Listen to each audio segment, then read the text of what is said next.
Hello everyone, আসসালামু আলাইকুম। কেমন আছেন সবাই? আশা করি সবাই অনেক ভালো আছেন। অপরাজিতা ফুলের চা কি কখনো খেয়েছেন?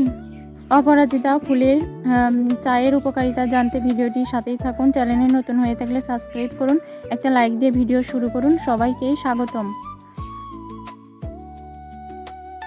গাছে অপরাজিতা ফুল দেখে মনে হলো আজকে নতুন কিছু ট্রাই করি, তা ভাবলাম একটু চা বানাই। দেখুন গাছে কতগুলো ফুল ধরে আছে। আমি চা বানানোর জন্য গাছ থেকে কিছু ফুল তুলে নিব। অপরাজিতা ফুলের অনেক উপকারিতা রয়েছে। এটি ফ্যাট দূর করে, কোষ্ঠকাঠিন্য দূর করে, হজম শক্তি বৃদ্ধি করে। ঔষধি এই উদ্ভিদ শরীরের জন্য খুবই উপকারী, রোগ প্রতিরোধ ক্ষমতা বাড়ায়। এই গাছটি আপনারা লাগাতে পারেন, সৌন্দর্যের সাথে সাথে চা উপভোগ করতে পারবেন। বেশ কিছু ফুল আমি এখান থেকে তুলে নেব চা তৈরি করার জন্য।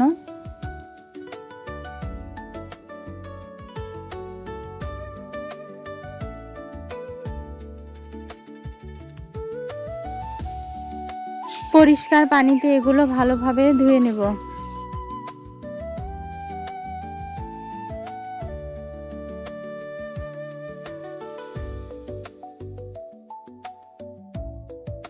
পরিষ্কার করে নিয়েছি। এবার এখানে আমি আদা কুচি কুচি করে রেখেছি এবং দারুচিনি ব্যবহার করব, তাহলে সুন্দর একটি ঘ্রাণ বের হবে।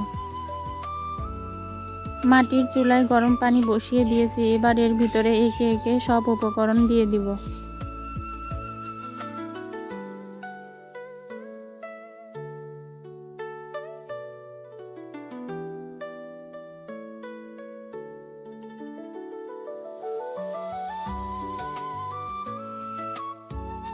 ভালোভাবে জাল দেওয়ার পরে দেখুন পানিতে কীরকম নীল হয়ে এসেছে।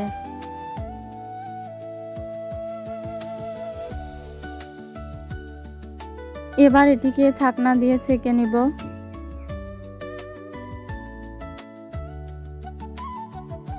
একটু চিনিও অ্যাড করে দিচ্ছি।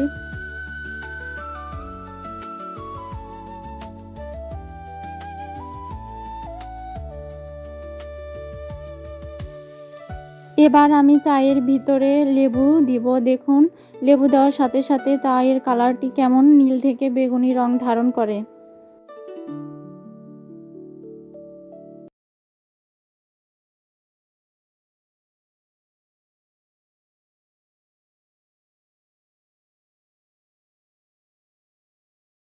তৈরি হয়ে গেল অপরাজিতা ফুলের চা। যদি ভিডিওটি ভালো লাগে অবশ্যই চ্যানেলটি সাবস্ক্রাইব করে পাশে থাকুন। সুস্থ থাকুন, ভালো থাকুন। আজকের মতো আল্লাহ হাফেজ।